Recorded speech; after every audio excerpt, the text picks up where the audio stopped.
Doctor Tamames, usted participó en la transición, pero básicamente el interés de esta parte del programa serían los pactos de la Moncloa.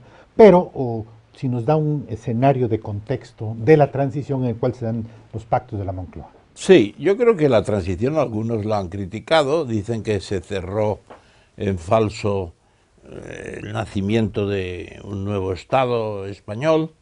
Yo creo que no es una obra perfecta, no hay nada perfecto, pero generalmente los observadores foráneos que tienen menos entusiasmo, menos fobia, estiman que la transición española fue bastante modélica, en el sentido de cuando muchos observadores querían que en España hubiera otra guerra civil para escribir muchos libros y artículos y disfrutar de la contienda, viendo los toros desde la barrera, pues aquí no hubo guerra civil. Una guerra civil solo la hay cuando el ejército se divide. Si no se divide no hay posibilidades. Y aquí el ejército estaba en pro de un cambio que se ha reflejado en la Constitución, y los políticos estaban en pro de un cambio pacífico, y hubo un gran acuerdo nacional.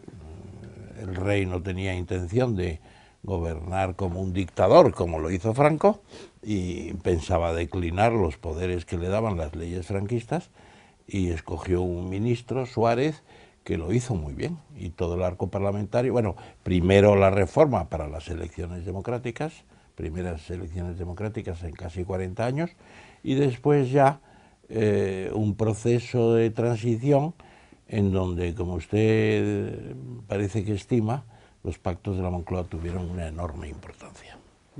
Ahora, los pactos de la Moncloa fueron económicos.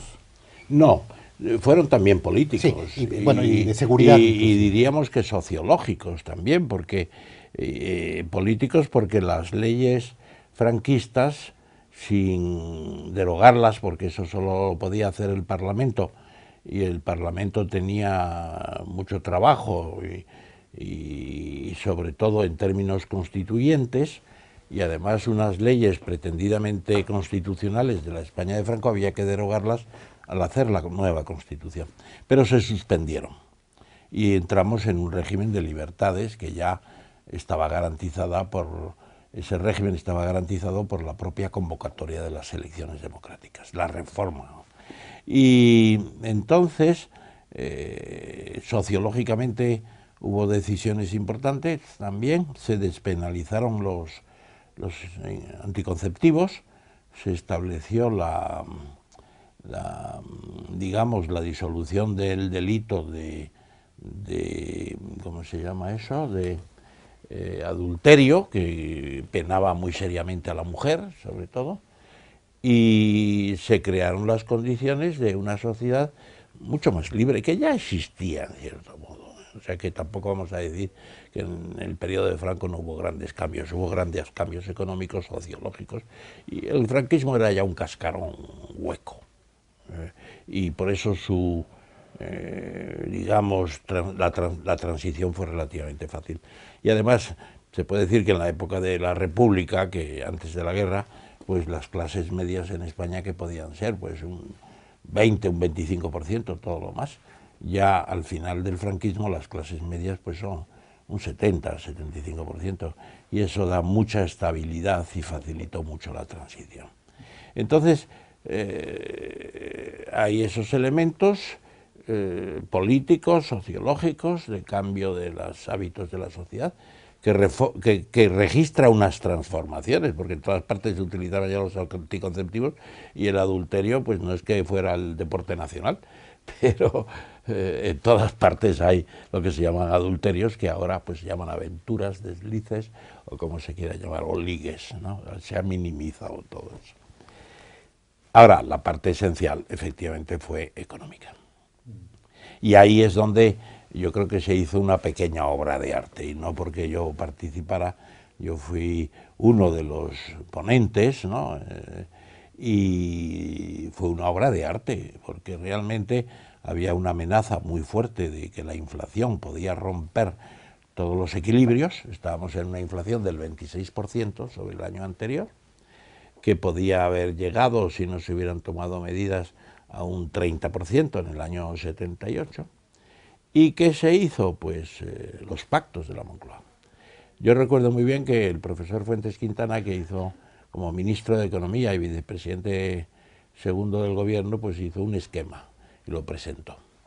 Pero ese esquema se completó por el arco parlamentario, ¿no? Y el PC, en el que yo estaba entonces, el Partido Comunista de España, presentamos cosas muy complementarias en términos laborales, un código de los trabajadores, hablábamos, un repertorio de reformas para la agricultura, facilitando los arrendamientos a largo plazo, los agricultores jóvenes, todo eso.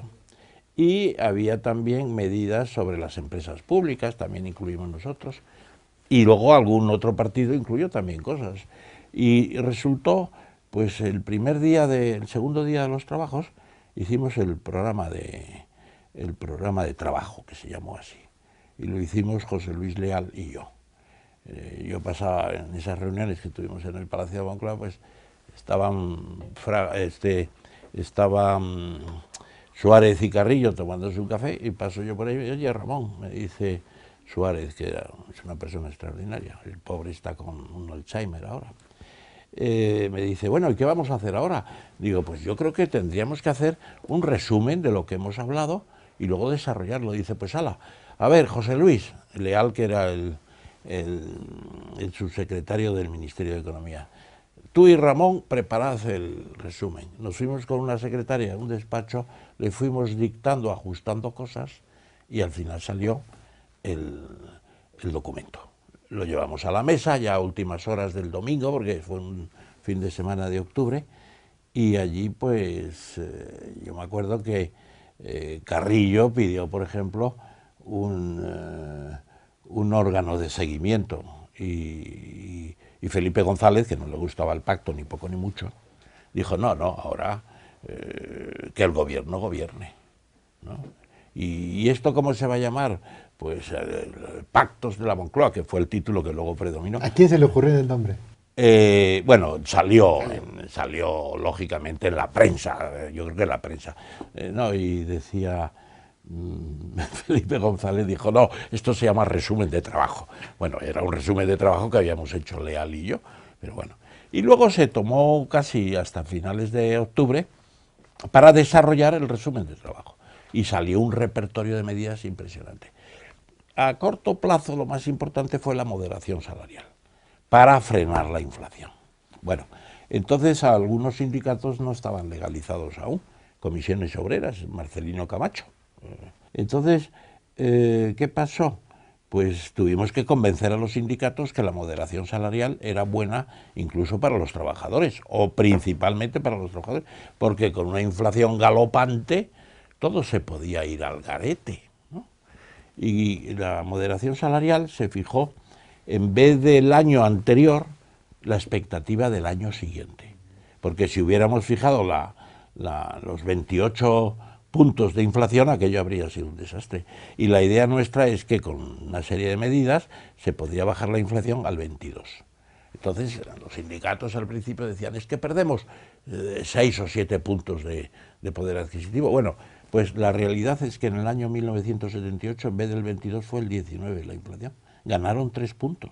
Bueno, y aparte de eso, pues una disciplina presupuestaria, una reconsideración del gasto público, la transformación de las instituciones de la seguridad social, una mejor administración del Banco de España, de las cajas de ahorro, el estatuto de la empresa pública, que es lo único que falló seriamente, el programa agrario y más cosas, pero esas son las esenciales, ¿no? Se estableció una supervisión de la marcha de los tributos mucho mejor y el aumento de los ingresos, a pesar de que estábamos en una crisis galopante como consecuencia del choque petrolero y todo eso, pues al año siguiente los presupuestos subieron bastante, el efecto de los pactos de la Moncloa.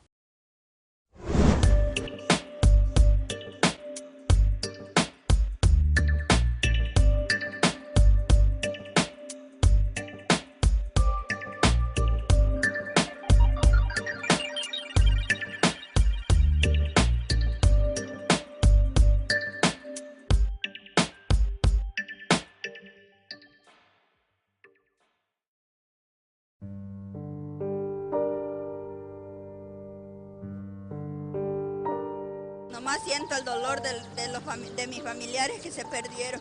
Yo me siento muy triste, porque la verdad, y no somos solitos.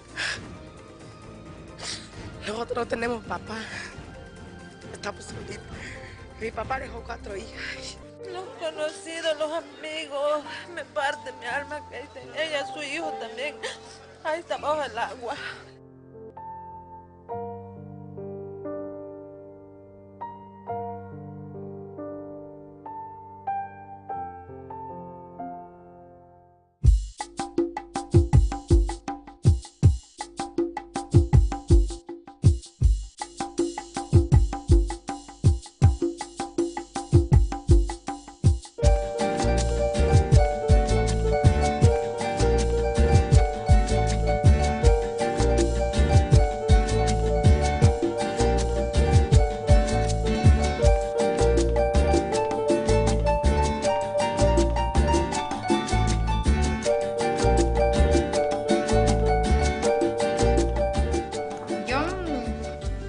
Para ir a la escuela me levantaba a las 5 de la mañana. Teníamos que cruzar un río y de ahí caminar 1 hora. Salíamos a las 6:30 para que llegáramos a las 7:30, algo así. No llegaba yo todos los días porque pues no, solita pues no me dejaban viajar. Cuando llovía no íbamos a la escuela porque llovía y se empozaban, se hacían charcos, lodos por donde quiera, se crecían los arroyos.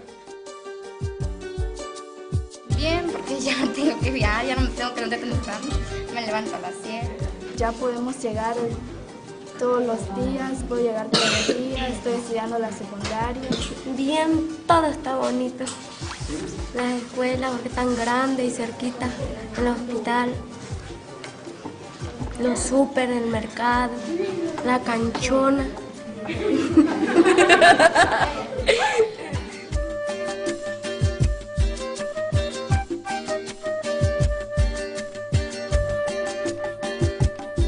Yo me llamo Raúl Rodríguez Bartol, vivíamos en esta casa, ahorita pues estamos en Nuevo Juan del Grijalva, ahí estamos habitando.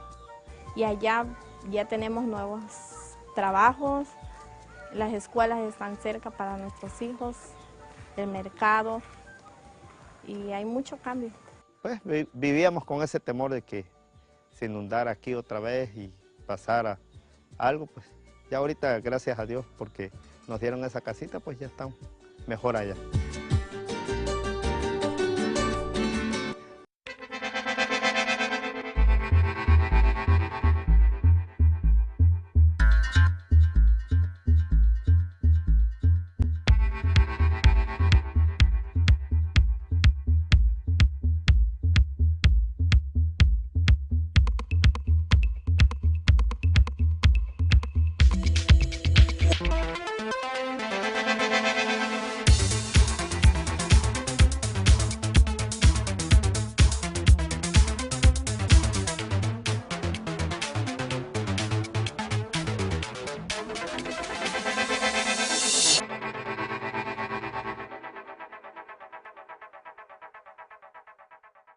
Doctor, usted en aquella época, 77, participaba como parte del Partido Comunista. ¿Cuál era la reflexión que hizo el Partido Comunista, tomando en cuenta sus ideas que ya conocemos, para optar por un camino intermedio? Bueno, pues yo creo que simplemente reconocer que la sociedad española había cambiado. No había la bipolaridad social de antes de la guerra.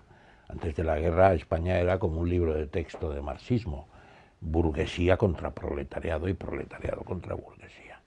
Ya en el año 77, como dije antes, estamos en una sociedad de clases medias y estamos en una sociedad en la que la Iglesia ya está apoyando la democracia. El papel del cardenal Tarancón fue muy importante.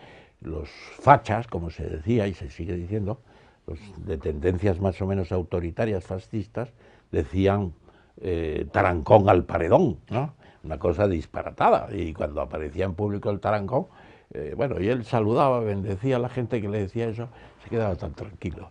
Fue un gran papel, ¿eh? Y luego la banca, que en España siempre fue oligárquica, se manifestó desde el principio por la democracia.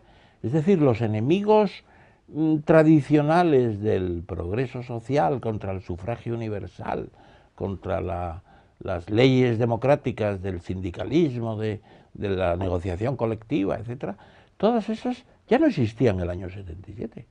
Y entonces fue, no digo que fue fácil, pero fue mucho más fácil que el intento de democratizar la sociedad española en el año 31 con la Segunda República, que acabó en la guerra civil, por la falta además de, digamos, de visión de sus dirigentes.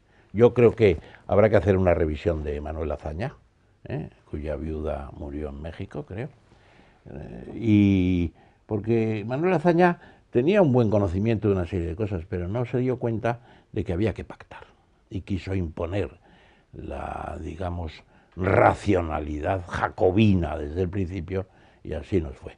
Y luego desde el Partido Socialista lo que se quería hacer era una guerra civil para introducir el socialismo. Largo Caballero se creía que era Lenin, y claro, España no era Rusia, ni había un partido bolchevique, y además el ejército se dividió, y eso es lo que hizo la guerra civil. Entonces, en el año 77, el PC tuvo una importancia grande, porque era la última reminiscencia de un espíritu de oposición sistemática al franquismo, ¿no? Porque el Partido Socialista en esos tiempos del franquismo pues no trabajó mucho. Había un lema que se titulaba los socialistas, porque acaban de cumplir 100 años de fundación del partido, y era 100 años de honradez y 100 años de honradez y lucha, una cosa así. Y a mí me atribuyen una frase que oí por ahí, la solté ya en algunos discursos, que se titulaba 100 años de honradez y 40 de vacaciones. Sí, fue terrible, ¿no? Porque ¿Pero fue suya la frase? Yo la oí un día en un mitin en Salamanca, pero me pareció muy ilustrativa. Y la dije en otros mítines, y la asociaron a mí, claro, y es lo que dijo Tamames, dice. Bueno, mira, todo el mundo se inspira en algo, ¿no? Yo me inspiré en aquello. Bien, en resumen, que el Partido Comunista rindió un servicio extraordinario y al mismo tiempo puso las bases de su decadencia ulterior. Claro.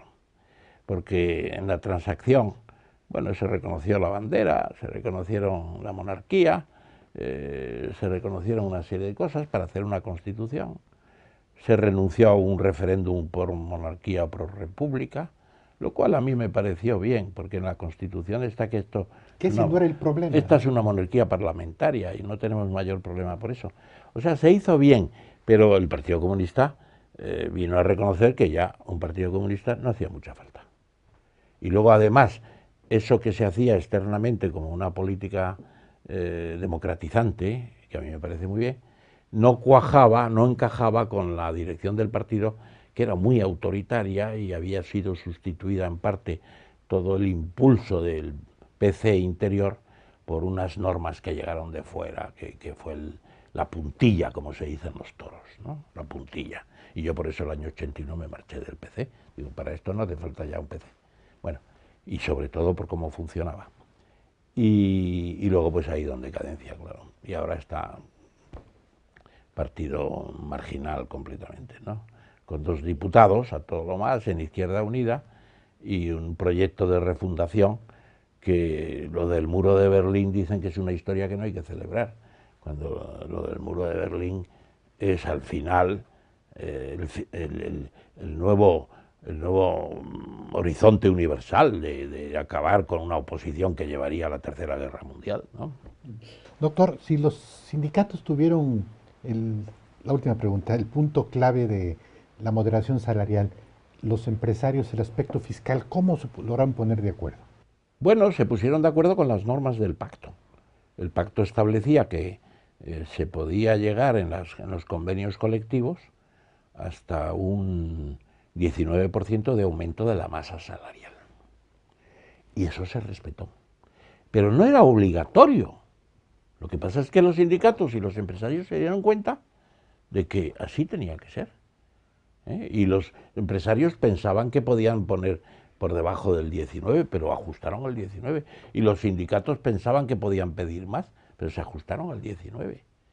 Y lo único que había era una especie de aviso de que los que no cumplieran los pactos, las grandes empresas, no tendrían beneficios de conseguir crédito público para determinados proyectos. Lo único, pero no hubo que aplicarlo ni a una sola empresa. Fue un acuerdo al final unánime porque se veía que funcionaba.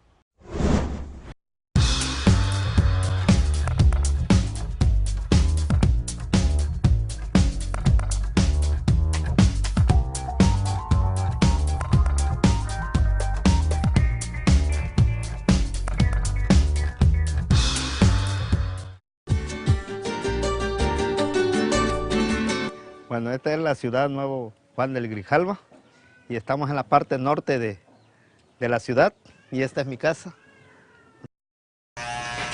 ¿Cuándo me vas a visitar para la taquería?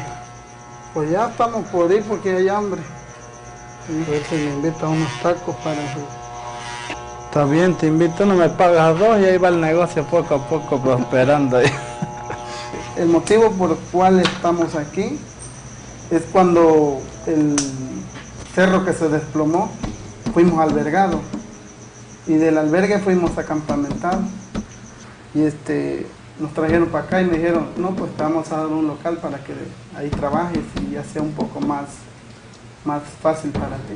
Pues acepté con gusto. Pues yo ya tiene como un mes que llegué aquí y mi ánimo ahora sí, siempre lo he dicho, es el trabajo. Antes mi papá nada más trabajaba y ahorita también trabaja mi mamá. Ya ve que antes era diferente las situaciones y más pues nosotros que nos crecimos más que nada marginados en los ranchos. Nuestra forma de vivir era diferente porque para transportarnos en lancha. Y yo la verdad yo me crecí con mis padres pues, pero nunca había trabajado, fui muchacho, nunca trabajé. Pues en mi escuela antes teníamos solo un maestro y aquí tenemos un maestro pero por materia. Y la verdad me siento contento pues de estar así, aunque trabaja ella, pero estamos ahora sí que juntos. Y esa es una nueva motivación que tengo pues, el cambio, como decían ustedes, el cambio.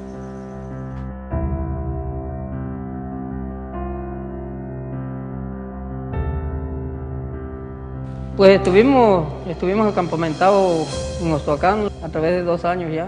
Nos pasaron a la nueva ciudad, que pues para mí es un honor estar ahí porque la casita es tan preciosa, ¿verdad? Y ya tenemos donde vivir.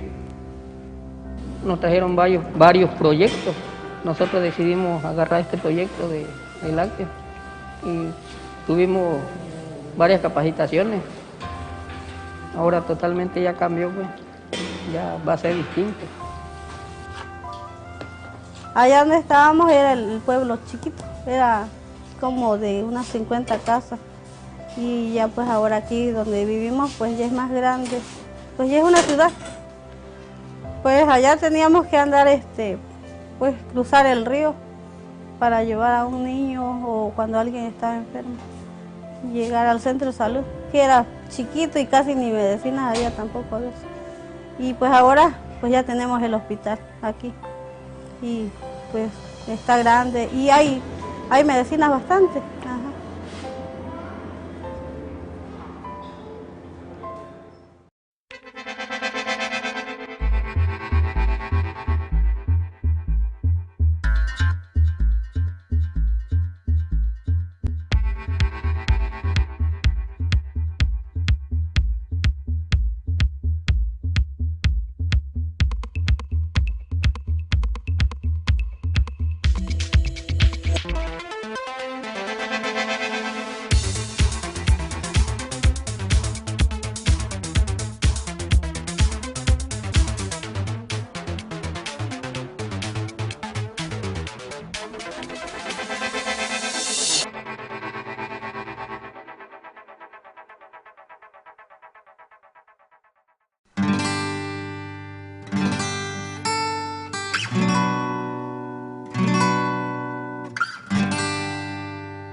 Profesor Álvaro Soto, autor de Transición y Cambio en España, 75-96, es una revisión de la transición de España a la democracia.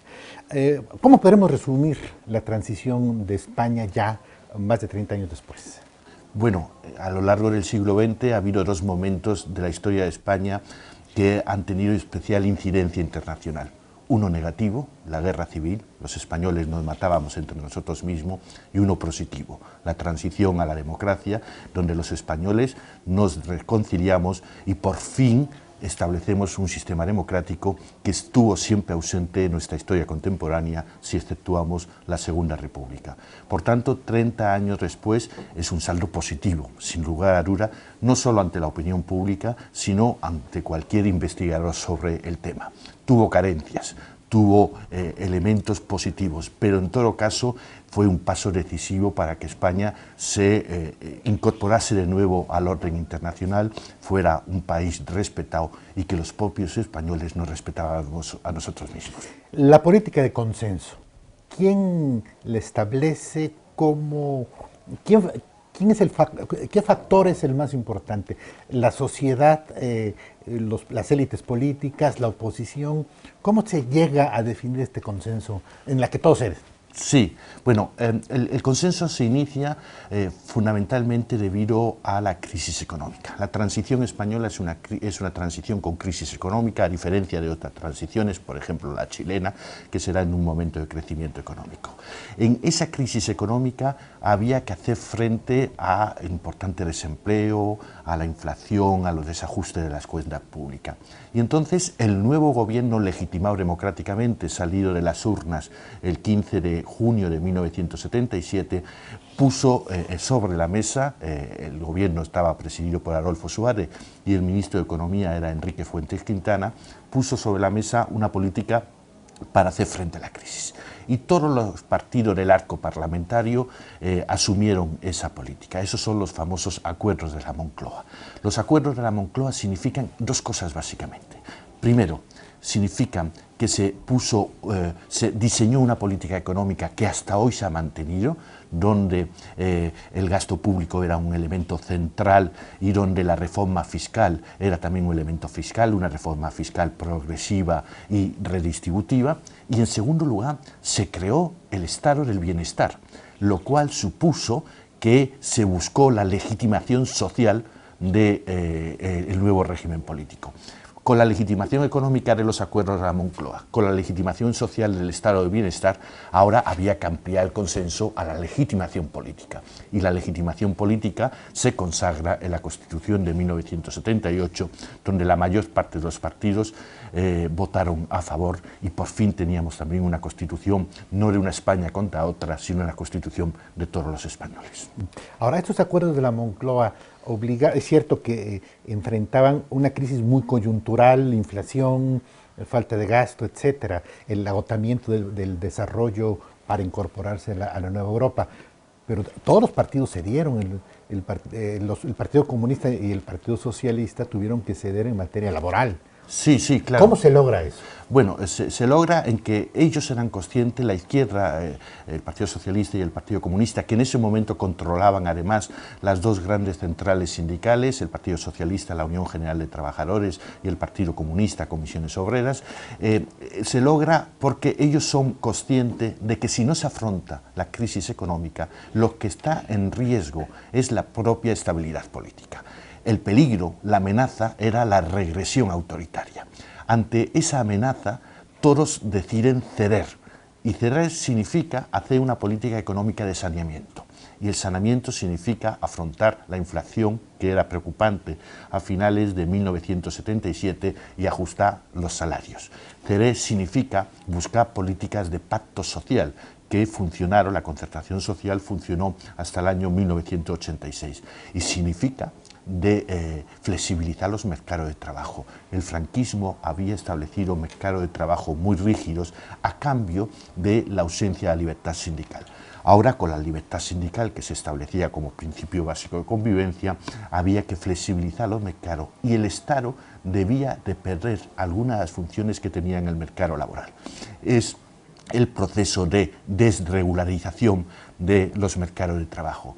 Pero al final, todo eso implicaba que vivíamos en una economía de mercado más flexible, una economía de mercado más estable, pero es cierto que esa economía de mercado nos incorporaba al mundo occidental y así pudimos en el año 86 adherirnos a la Comunidad Económica Europea, que era el paso trascendental que necesitaba nuestra economía. Todos cedieron, pero esa cesión fue bien vista por una razón.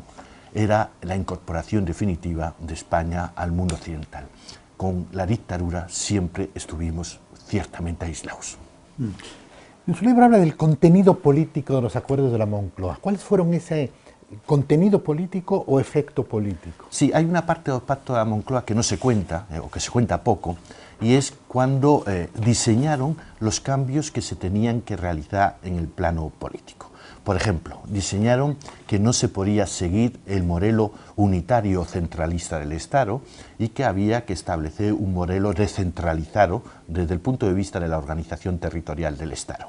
Eso daría lugar a lo que luego conocemos como el Estado autonómico. Diseñaron que era fundamental que la educación se convirtiera en un pilar central de la vida española y por eso se dieron unos presupuestos extraordinarios al modelo educativo. Diseñaron que los impuestos se tenían que cobrar básicamente en función de la renta, no en función de la situación indirecta de cada uno de los ciudadanos. La renta, que era un impuesto directo, era más justo desde el punto de vista redistributivo. Y diseñaron la necesidad de llegar a un acuerdo sobre el contenido de la Constitución. Los pactos de la Moncloa son el consenso económico, la Constitución es el consenso político, pero no se puede entender la Constitución sin entender previamente los pactos de la Moncloa. ¿Qué pasa después de haberse pactado de toda la transición? Diciembre de 78 se vota el referéndum por la Constitución. Viene un proceso muy difícil hasta el 23 de febrero. Sí. ¿Cómo un país que logra una transición tan sorprendente, tan ejemplar, de pronto cae en los rumores primero de golpe de Estado, de deposición del presidente fuera de la ley y el 23 de febrero? Cuando se aprobó la Constitución, la sanción formal es el 29 de diciembre del año 78, el gobierno decide la disolución de la Cámara y la convocatoria de nuevas elecciones. Entramos en una nueva etapa dentro de la transición, que es la etapa que podemos denominar de desencanto.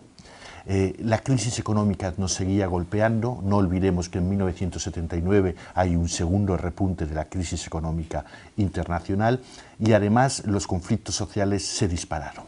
¿Qué conflictos había en ese momento? Bueno, la oleada huelguística fue muy intensa debido a que por primera vez la patronal se había organizado, la rivalidad entre Comisiones Obreras y UGT era importante y ese año la negociación colectiva fue durísima.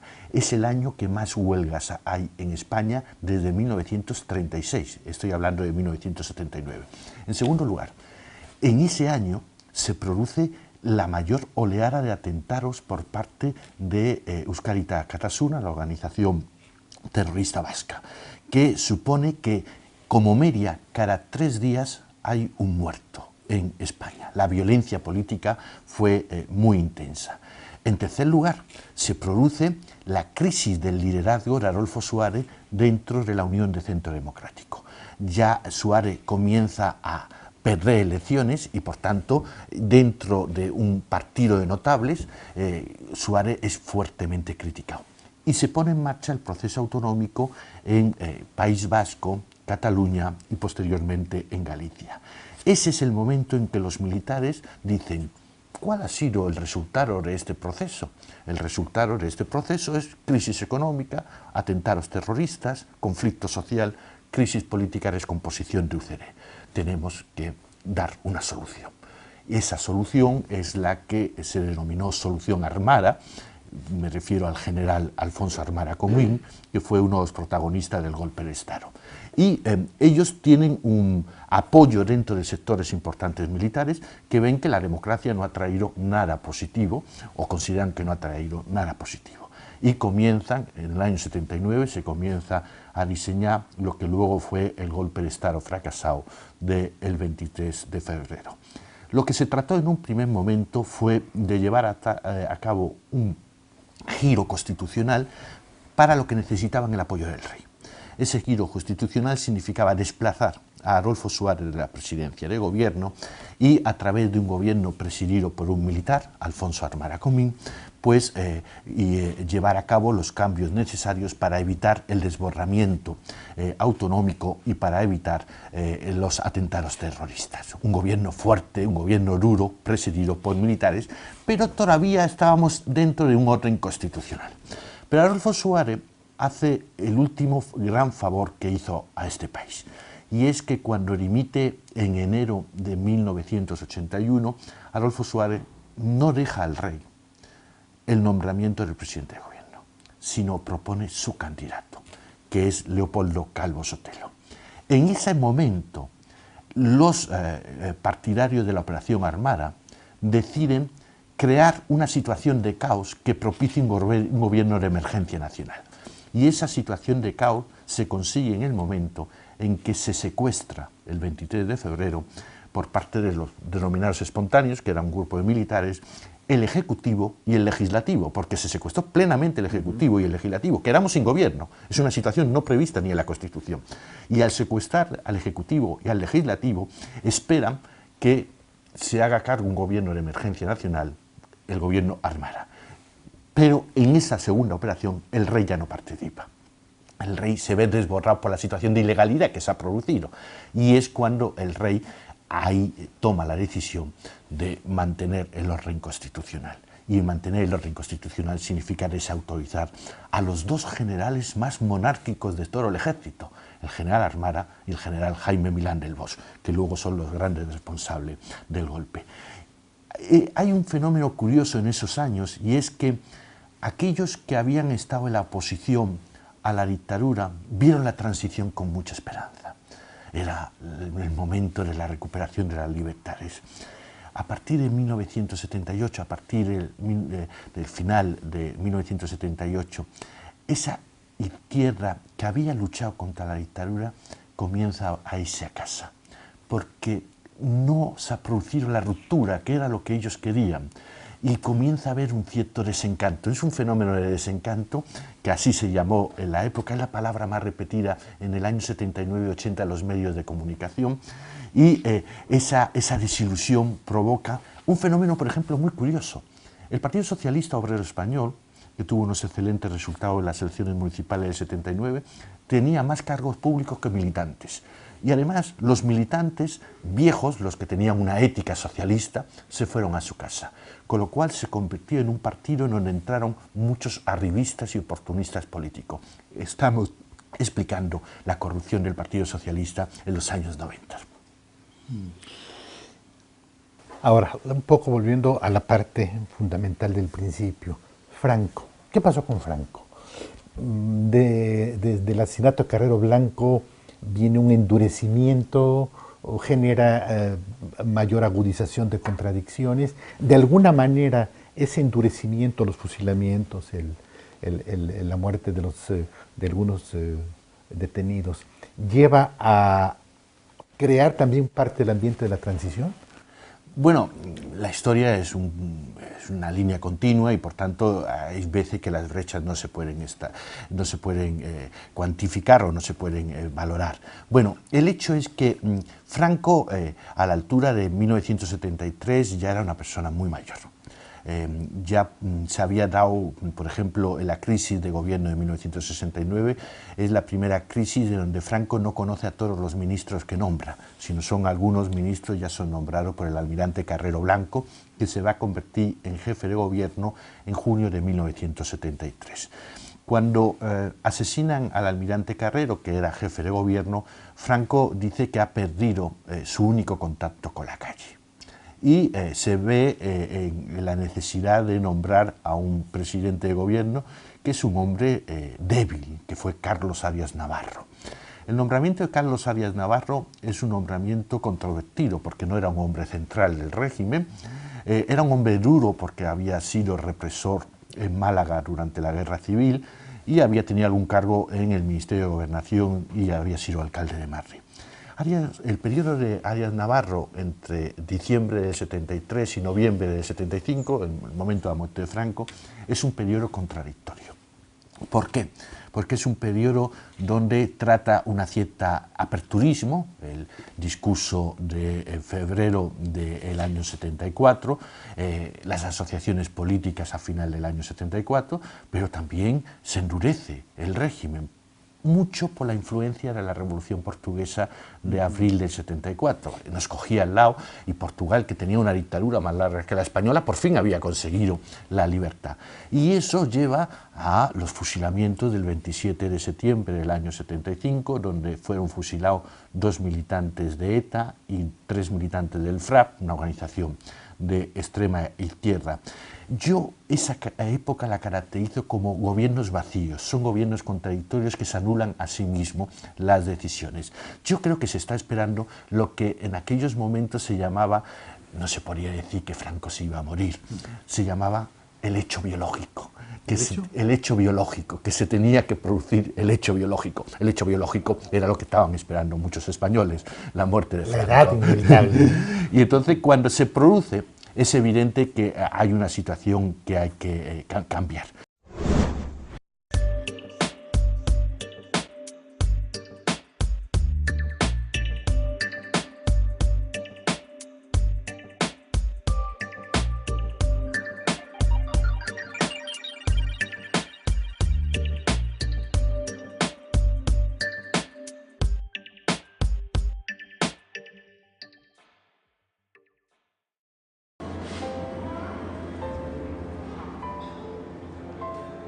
Es el Centro de Salud Nuevo Juan de Grijalva, aproximadamente que está trabajando tendrá como unos 3 meses.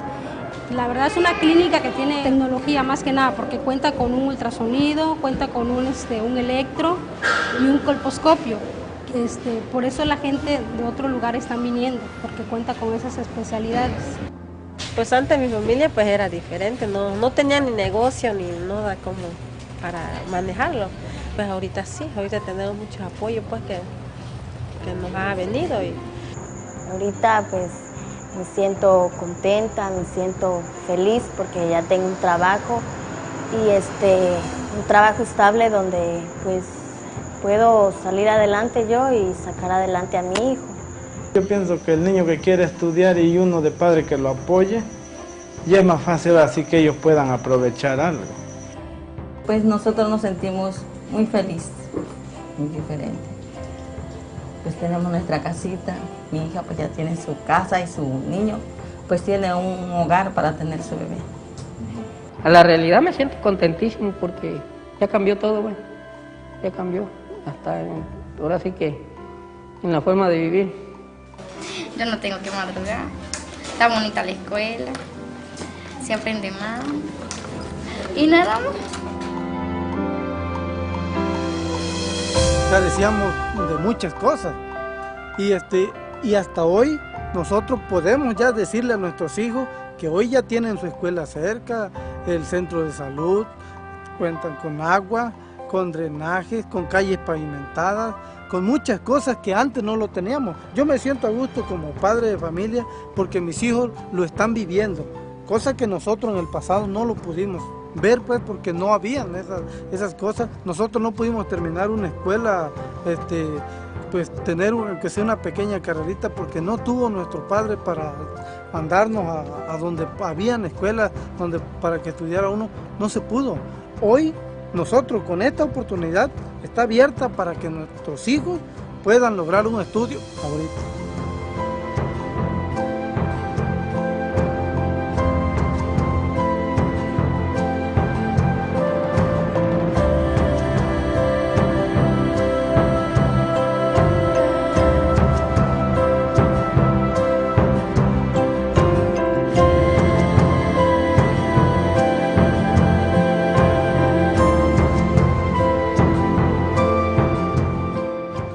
Sumamente honrados los chiapanecos en este encuentro histórico para Chiapas, inolvidable para los chiapanecos y para un servidor. Muchísimas gracias por haber aceptado estar en Chiapas y que disfruten de esta estancia en este mundo mágico.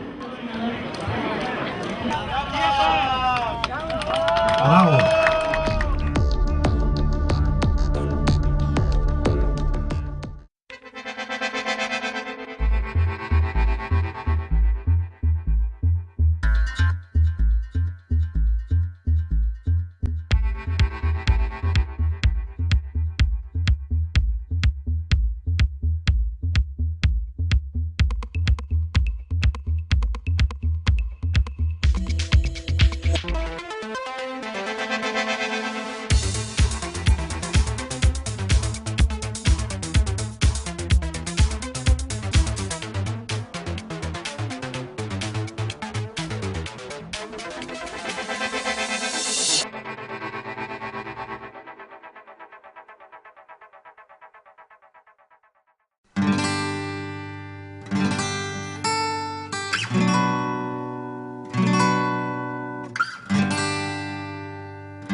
Doctor Colomber, usted escribió un libro sobre la transición a la democracia, el modelo español, 1998, y tenemos interés un poco en entrar en el tema de la transición española.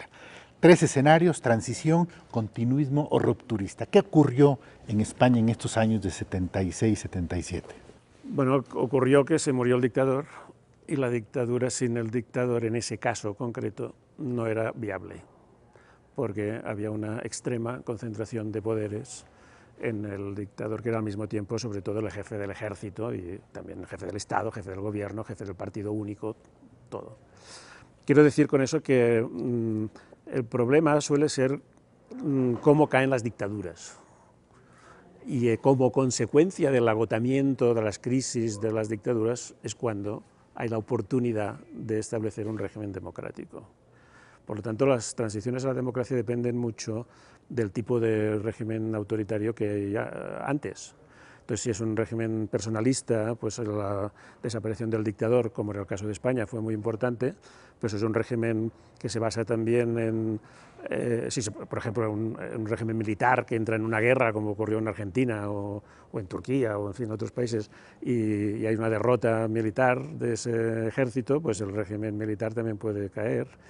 Y si hay un régimen, como también era en parte el caso de México, que se basa no solo en un control político, sino en unos ciertos resultados económicos, la medida en que ese desarrollo económico, ese desempeño económico fracase o se agote en las fórmulas tradicionales, también se agota el régimen político, ¿no?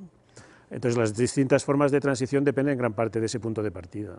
Doctor, en su libro usted citó un epígrafe de Adolfo Suárez. Sí. Hay una frase que a mí me llamó mucho la atención: no existe el determinismo histórico. Pero ¿qué condiciones se dieron para la transición? Bueno, Suárez es comprensible que dijera eso, ¿no? Porque el proceso que él encabezó fue tan sorprendente y tan improvisado en cierta medida, porque no se sabía muy bien qué ocurriría al cabo de unos meses, que bueno, su percepción subjetiva era que puede ocurrir cualquier cosa, todo es posible, no podemos predecir, ¿no? Pero claro que había unas condiciones favorables, evidentemente, de desarrollo económico, de estructura social, de un país que ya era muy urbano, industrializado, mucho más de lo que había sido en los años de la Guerra Civil, de los años 30, y por tanto condiciones más favorables a esa democratización aceptable por una gran parte de la sociedad, ¿no? Eso, la percepción subjetiva de los actores de la transición española fue de improvisación y de creatividad y de imprevisión, pero si lo vemos, porque realmente así lo hicieron, pero si lo vemos en perspectiva, bueno, España ya era una sociedad bastante parecida a la mayoría de las sociedades europeas y correspondía que tuviera un régimen de ese tipo, ¿no? Ahora, mencionamos a Suárez, franquistas jóvenes. ¿Quiénes hacen las transiciones? ¿Quiénes las operan? Bueno, eso depende de ese equilibrio de fuerzas que decía antes, ¿no? En el caso de España, como había tanto los autoritarios o exautoritarios como reformistas, por un lado, como los antifranquistas eran relativamente débiles, una gran parte del proceso se condujo a través de las élites, de los dirigentes, de los grupos que luego se convirtieron, o se convirtieron en la clase política de la democracia también, ¿no? En otros países a veces es mucho más abierto el proceso y hay más participación de movimientos sociales y el cambio es más brusco y hay un relevo más importante del personal, ¿no?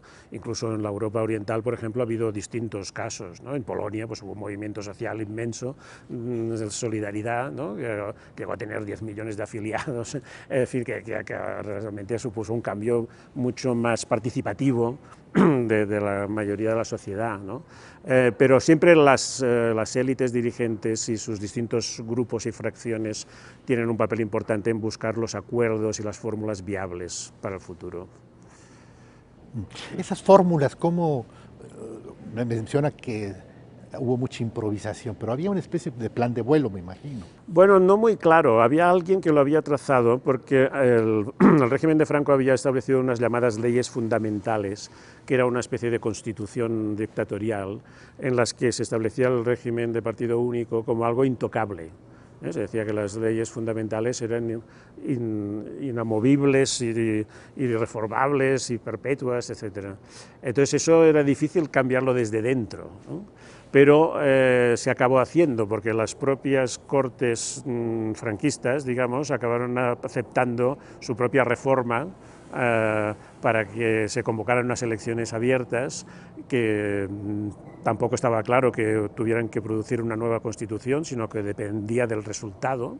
Si hubiera ganado el partido del gobierno, pues probablemente la reforma habría sido mucho más modesta y entonces al convocar esas elecciones el régimen se autorreformó, se abrió y produjo un resultado bastante imprevisto. Alguno de los franquistas, Torcuato Fernández Miranda, que fue presidente de las últimas Cortes y que aprobó esta ley para la reforma política, él decía que todo el proceso había ido de la ley a la ley, o sea que nunca se había hecho nada que fuera completamente ilegal porque todo había sido aprobado por las instituciones anteriores, aunque fuera una elección tan abierta como la que hubo en 1977, ¿no? Y entonces ese nuevo Parlamento había aprobado una nueva Constitución y claro, todo era legal, digamos así, ¿no? Pero la ley inicial y la ley final eran completamente diferentes, ¿no? Doctor, toda transición implica una redistribución del poder. ¿Cómo convencer a los poderosos que van a perder pero a ganar y a los que están irrumpiendo que pueden perder pero ganar? ¿Qué se necesita, pues? Bueno, el pacto era un poco para no perderlo todo. Vamos a abrir un procedimiento de elecciones democráticas con resultados inciertos, ¿no? En las que todos puedan ganar y todos puedan perder, y además pueda haber alternancia. Y los partidos que venían del franquismo o de los reformistas pudieran gobernar exactamente igual que los partidos que venían del antifranquismo, del exilio, de la oposición, también pudieran gobernar, ¿no? Entonces, ante el peligro de cerrarse en un solo mecanismo dictatorial, con el peligro de ser derrocados absolutamente y perder todo el poder, en un cierto momento se aceptó, la mayor parte de los autoritarios, digamos, aceptaron entrar en ese juego con la expectativa de que un día u otro ganarían las elecciones también, y no estarían en el poder todo el tiempo, pero una parte del tiempo. Y de hecho las primeras elecciones las ganó el partido de Suárez, de la Unión de Centro Democrático, que se construyó desde el gobierno no elegido, sino que estaba en el marco legal anterior, ¿no? Y luego ganó el Partido Socialista y luego volvió a ganar el Partido Popular, que en cierto modo era también una derivación de la anterior, aunque habían pasado muchos más años. O sea, sí ha funcionado esa alternancia. En la medida que funciona, todos pueden compartir la expectativa de llegar al gobierno y aceptar las reglas del juego, ¿no? En septiembre de 77 se negocian, se acuerdan los pactos de la Moncloa. Han pasado 30 años, hay enfoques negativos, positivos, críticos, elogiosos. ¿Qué papel jugaron los pactos de la Moncloa en la consolidación de la transición? Sí, hay una cosa que a veces se confunde. Los pactos fueron efectivamente en septiembre, octubre del 77, después de las primeras elecciones. O sea, ya había un Parlamento democrático, o sea, ya había algunos pactos políticos que ya se habían hecho y se estaba negociando ya dentro del Parlamento lo que sería la nueva Constitución, eso ya estaba en marcha, ¿no? Entonces esto fue paralelamente a este proceso de reforma política de cambio. se abordó la crisis económica.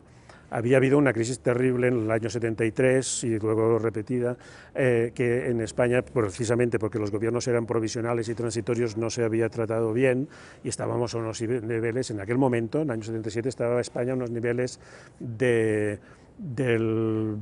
más del 20 y pico % de paro, llegó a estar en algún momento el 30% de inflación, o sea, una situación crítica, después de muchos años de crecimiento y desarrollo que había habido antes, ¿no?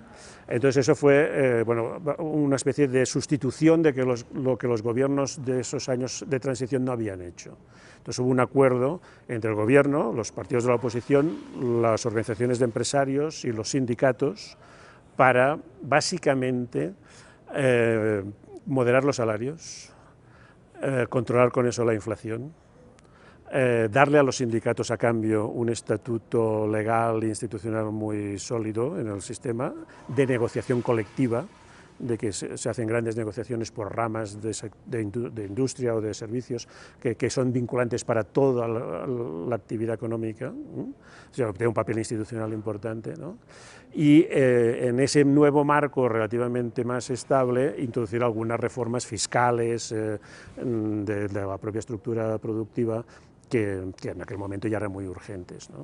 O sea, fue sobre todo pacificar el conflicto social derivado de la crisis económica después de unos años de retraso en ese aspecto, en paralelo a la reforma política. Ahora ya, para terminar esta parte de las experiencias de otras transiciones, México entre ellas y algunas de América Latina, el papel de los pactos, de las negociaciones, pactos económicos, desde luego, para estabilizar los regímenes democráticos, casi todos han caído, o las dictatoriales casi han caído por crisis económicas. ¿Qué puede considerarse casi una hasta metodología, los pactos para negociar una transición? Yo creo que un problema que hay, que estamos discutiendo precisamente estos días en la América Latina, es que el régimen llamado presidencial, que concentra una gran parte del poder en una sola persona, produce la tendencia a pensar de que esa persona puede hacer muchas cosas sin necesidad de compartir el poder con nadie, ¿no? Y eso es lo contrario de los pactos, claro. Eso no necesariamente es incompatible con un régimen de negociación y de pactos económicos y sociales, por supuesto, pero requiere al menos otros mecanismos políticos de acuerdo que pasan sobre todo en algunos países así por gobiernos de coalición. Es decir, si el partido del presidente no tiene mayoría en el Congreso, como es ahora, por ejemplo, el caso de México y de muchísimos otros países, no solo tiene mayoría, sino que tiene una minoría relativamente pequeña con la que apenas puede legislar, ¿no? Y tiene que estar negociando cada iniciativa de todas las que se han propuesto, la reforma energética, fiscal, laboral, lo que sea, con los otros partidos del Congreso, en México sobre todo el PRI, ¿no? Bueno, lo lógico para consolidar este tipo de situación de un modo más efectivo es que se forme un gobierno compartido, es decir, que se forme una mayoría política en el Congreso capaz de apoyar al gobierno, darle apoyo y formar parte de él y que permita legislar con eficacia, ¿no? Eso es mucho más eficiente, mucho más estable que ir negociando cosa por cosa con distintos socios y sin saber muy bien cuál es el programa, ¿no? Eso yo creo que es un factor desfavorable. Los regímenes parlamentarios normalmente ya conllevan ese tipo de acuerdos multipartidistas en el Parlamento y por tanto el espíritu de negociación y de pacto, ¿no? Los regímenes presidenciales, la tradición es más bien algo de confrontación, ¿no?, entre presidente y Congreso, y eso estaría muy bien que se hagan las reformas, no solo las económicas, sociales, sino las reformas políticas que ayuden a que el proceso político sea más negociado, ¿no?